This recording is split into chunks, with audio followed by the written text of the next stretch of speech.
Sawa ka na ba sa iyong boring at mababang sahod ng trabaho o nahihirapan ka bang humanap ng trabaho? Ang pangalan ko ay Luis Castro at gusto kong ipaliwanag sa iyo paano ako naging independent pagdating sa pera. Ngayon ay nakakalibot na ako sa buong mundo, nakakapag-invest sa real estate at nakakabiling kahit anong coaching gusto ko. Lumipat na ako sa ibang bansa at ngayon ay ginagawa ko lang mga bagay na nag-enjoy akong gawin.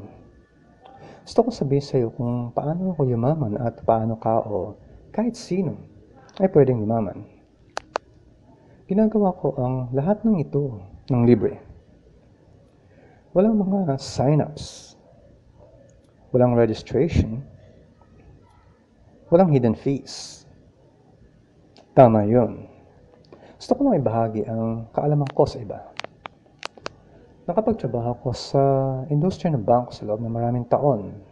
Ang trabaho ko ay sa analytical department at involved kami sa maraming statistical na kalkulasyon.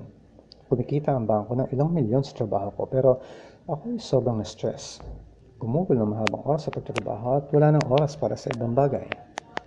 Buti na lang panahon na yun, umalis ang katrabaho ko at bago niya gawin yun, ipinaliwanag niya sa akin kung paano siya gumagawa ng 25,000 pesos kada araw sa internet. Hindi niya sinabi ang eksaktong halaga.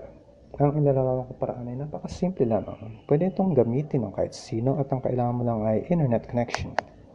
Maaari ka na magsimula ngayon at kumita ng mas malaking pera sa pagkatapos ng buwan kaysa sa pwede mong kitain sa iyong trabaho. Patuloy na basahin ang guide sa ilalim at kung may mga tanong ka, huwag niyang mag-iwan ng komento sa ilalim o padalan ako ng email.